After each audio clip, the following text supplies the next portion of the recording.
வணக்கம். நம்ம டெய்லியும் banking and SSC point of வியூல 5 கொஸ்டின்ஸ் கரண்ட் அஃபேர்ஸ்லேருந்து பார்க்குறோம்.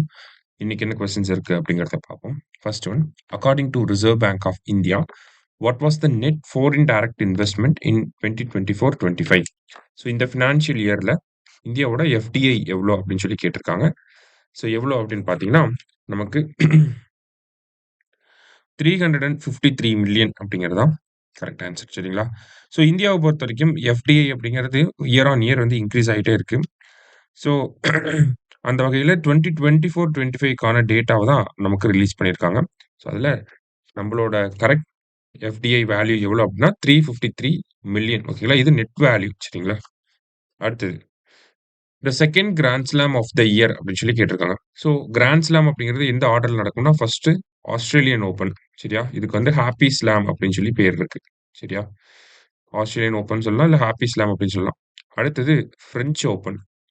ஸோ ஃப்ரெஞ்ச் ஓப்பனோட இன்னொரு பேர் என்ன அப்படின்னு பார்த்தீங்கன்னா நமக்கு ரோலாண்ட் காரோஸ் அப்படின்னு சொல்லுவாங்க. ஓகேவா? ரோலாண்ட் காரோஸ் அப்படின்னு சொல்லுவாங்க. தேர்ட் வந்து பார்த்தீங்கன்னா விம்பிள்டன். விம்பிள்டன் அப்படிங்கிறது நமக்கு லண்டன்ல நடக்கும். சரியா? விம்பிள்டன் எங்க நடக்குதுன்னா லண்டன்ல. ஃபோர்த் வந்து பார்த்தீங்கன்னா யுஎஸ் ஓப்பன். சரியா? US open.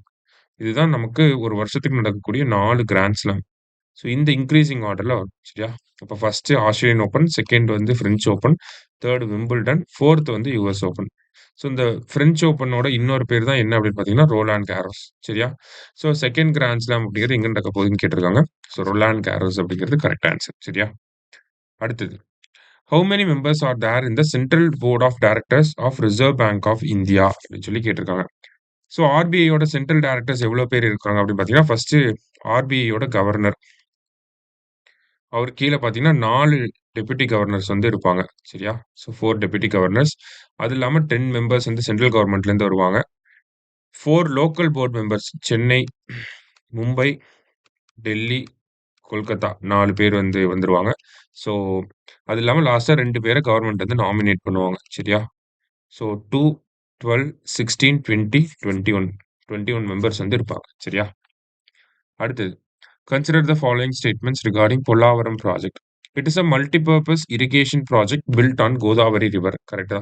இந்த பொல்லாவரம் ப்ராஜெக்ட் அப்படிங்கிறது கோதாவரி ரிவர் மேல தான் பில்ட் பண்றாங்க. சரியா? It is located in Odisha அப்படின்னு சொல்லி கொடுத்துருக்காங்க. Actually it is located in Andhra Pradesh. ஓகேவா? வெஸ்ட் கோதாவரியில இருக்கு. வெஸ்ட் கோதாவரி, ஆந்திர பிரதேஷ். சரியா? ஸோ கரெக்ட் ஸ்டேட்மெண்ட்ஸ் எது அப்படின்னு பார்த்தீங்கன்னா ஒன் ஒன்லி கரெக்ட்.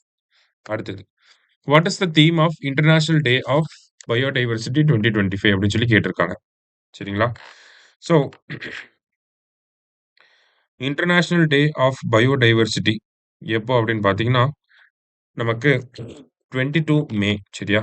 மே 22 தான் international day of biodiversity. So இந்த வருஷத்துக்கான தீம் என்ன அப்படின்னா harmony with nature and sustainable development அப்படிங்கிறது தான் இந்த வருஷத்துக்கான தீம். சரியா? ஸோ இன்னைக்கு 5 கொஸ்டின்ஸ் பார்த்துருக்கோம். தேங்க்யூ. சுரேஷ் IAS அகாடமி, வெற்றியின் முகவரி.